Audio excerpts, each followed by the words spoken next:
What's up, everybody? How you doing? Today, here with Giri Watts. I love how this guy rides, and he's got so many good tips. He's a high-level instructor, and we've been with groups, and he's just randomly seen, what they do, and just had these nice little tips that kind of made things click for the person who was kind of either maybe doing it right or could have improved on some things. So maybe we could talk a bit to 3 carving tips with Giri. Like it. Well, let me give you a prompt for the first one. One thing I remember you talking about once was getting low versus feeling low and our perceptions with that. Oh yeah, for sure.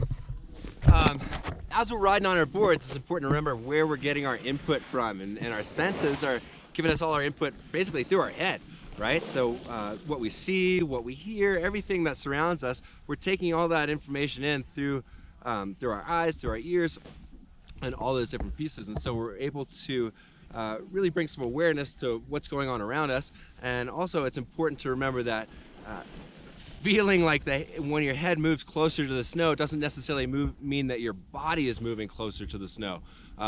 So considering which body parts are closer to the snow, closer to the board, and those are the ones that are really going to effectively get you a little bit closer to the snow if you're trying to get a little bit lower, right? Demonstrate? Sure. So it's you notice my ankles, my knees. Those are the ones closest to the snow, closest to the board. So here, this is actually bringing my center and the biggest bones and muscles in my body closer to the snow with those kinds of a movement. Versus just tipping my head. I feel a lot lower to the snow here, but I'm not truly in a spot to work from that with some power and some directed energy.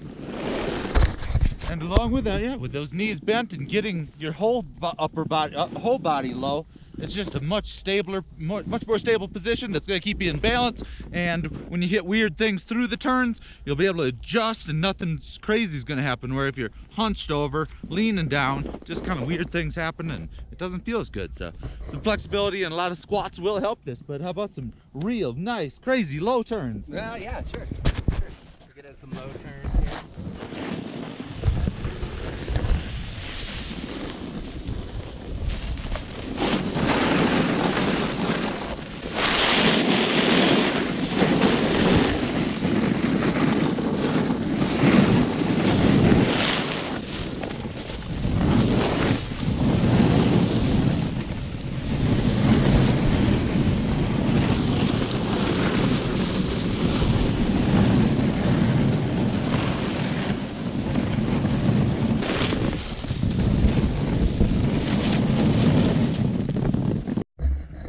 Cool. Some very nice, nice low, powerful, balanced turns, and yeah, you don't even have to be rocking with a bunch of speed. Speed's probably your enemy for a lot of the cases on this.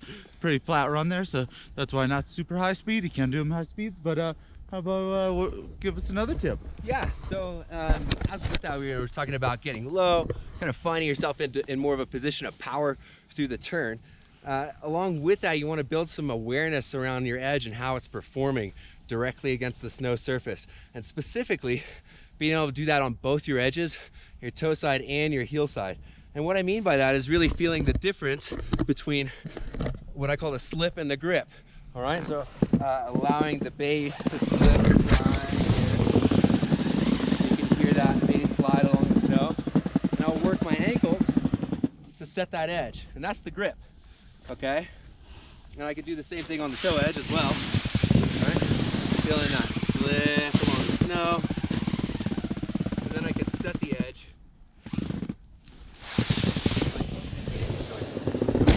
So really using the ankles, just, yeah, I like that. Pushing it down, here's a side slip, and then tilting it more and getting a grip in and engaging the edge. Yeah. And so with that, I know that there's a couple different types of turns on a board. All right, if you think about the types of turns that you see Ryan making in most of his videos, tends to roll more of a carving scenario, right? Versus if you think about the classic powder slash, that's more of a skidded turn, right? Both of those have applications in a lot of different facets of our sport and what we do, right? But think again about where you direct your energy over the edge, okay? And in a skidded turn, I'll do a little toe side skidded turn right here. You'll see me extend my knees and push outward in the turn and direct my energy outward in the turn, okay?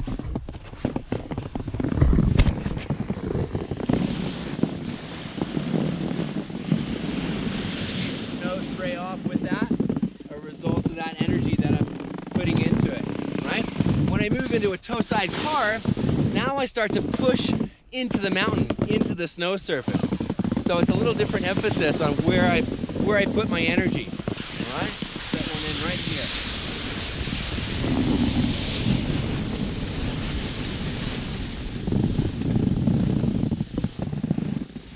So you see that big arc, right? As a result of the side cut on my edge. It's a really nice shape, solid platform to work from. It's a great next step in your carving for sure. If you want to progress into things and kind of isolate it down turn by turn.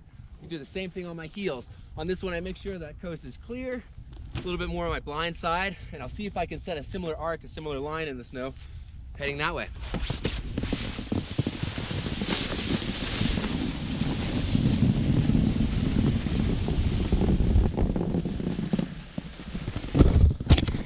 I dig it, just doing one turn at a time like that. You have no idea when I'm not, you know, ripping around. I'm just on the mountain, carving up the hill, taking it nice and easy.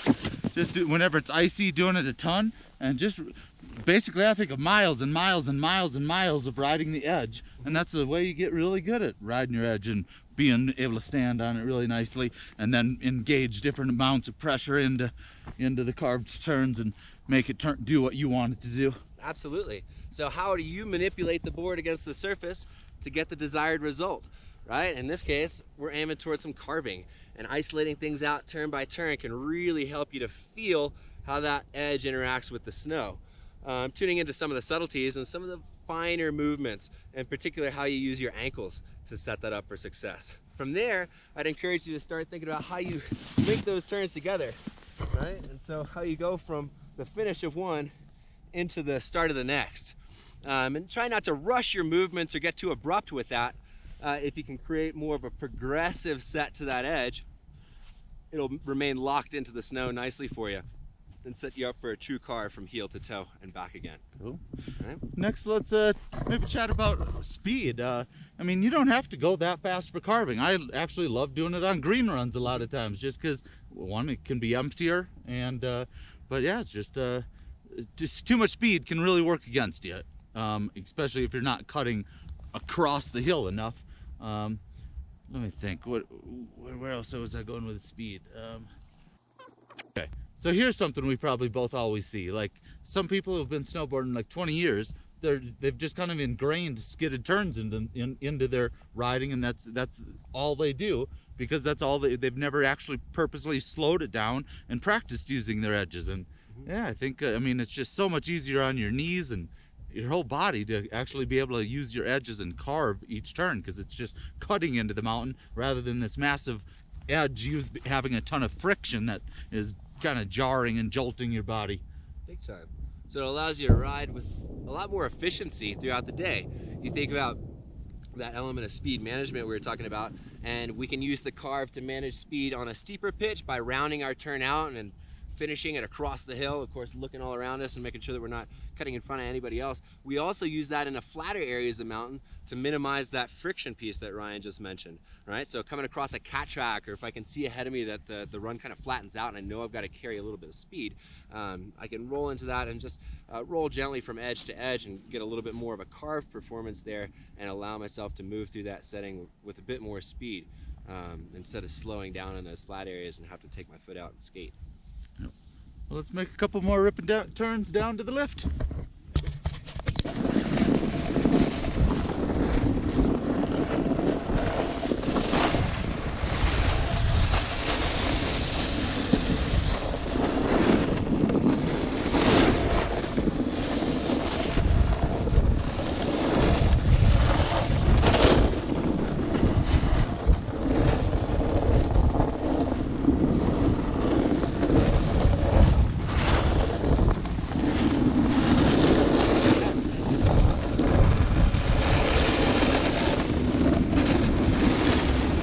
All right, another tip on the chairlift. Giri was talking about a term that I don't use, but it's what the instructors call it, I guess. Yeah, they call it rebound. Yeah, Rebound. Basically, it's like that diving board effect, that spring that we got, that storing of energy in your board and your equipment, and then using it deliberately to get your desired result. It makes sense. I mean, I kind of always think about it like slingshotting, you know, putting putting a bunch of pressure on the edge, getting it to decamber, and all of a sudden that board's gonna give you energy back. And then not just for carves, but for some of the tricks that we do. So how about we demonstrate that in the terms of maybe just a couple carves and then rocking that into some of the, transferring that into the nose and doing that springboard nollie pop with it. Yeah, exactly. So it's moving some of these big bones and muscles, your hips, your femurs, shifting everything forward at that moment when you want to load the nose up, and getting that big bend in the knee there, and then that quick extension,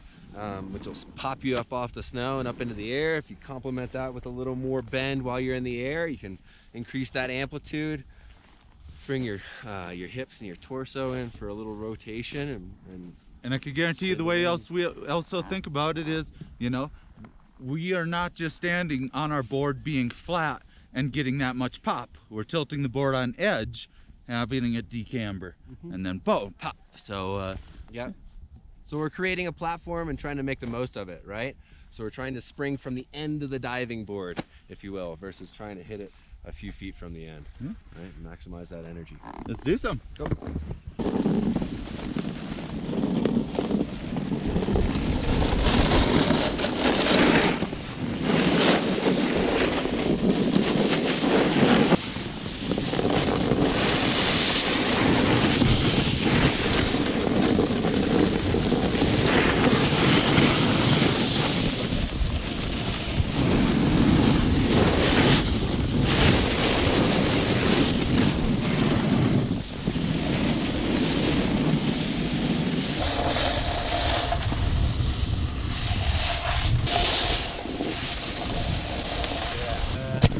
I like it, just, you know, using the board to do most of the work for us.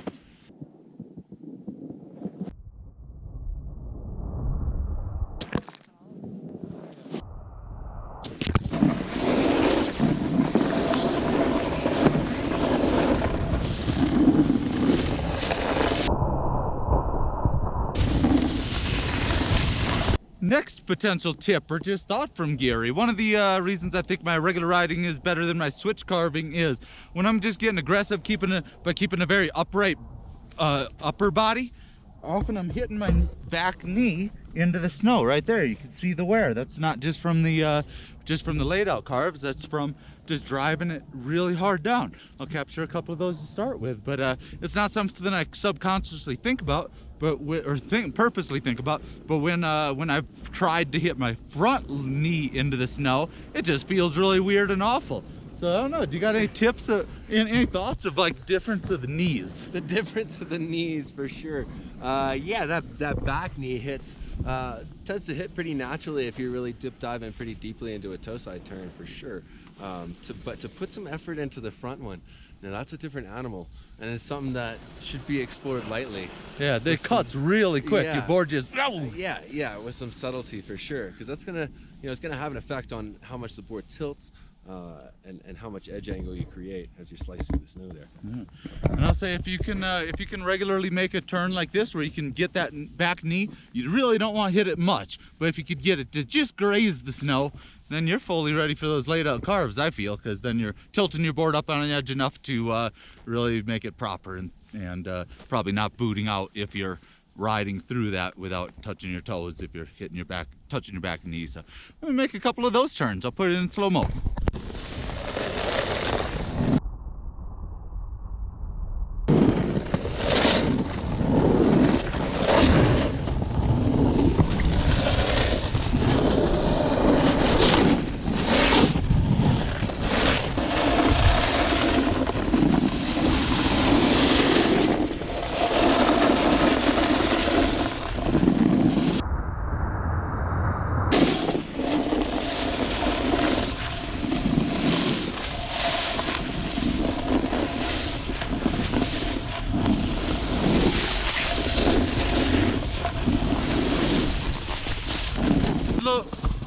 Probably a fun, good little drill to try out, because yeah, you'll really get that board cutting really quick with tilting it as much as it takes to get your knee down. But you also don't want to hit your knee too hard, because it just kind of stabs the snow and makes your board do some weird shit. Yep, killer drill though, not to mention in terms of just tapping into some of those mechanics with your lower body with that deliberate touch of the back knee in there.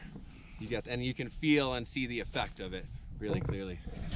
Well, I think we're just gonna do some pre-riding now. So thank you for the Carve and tips, Giri. I hope and I really think that if you practice those kind of things, think about it, it'll make you a better rider and have a more enjoyable, consistently and more enjoyable time on the mountain. So thank you again, Giri. Thank you for watching. Happy shredding and kappa!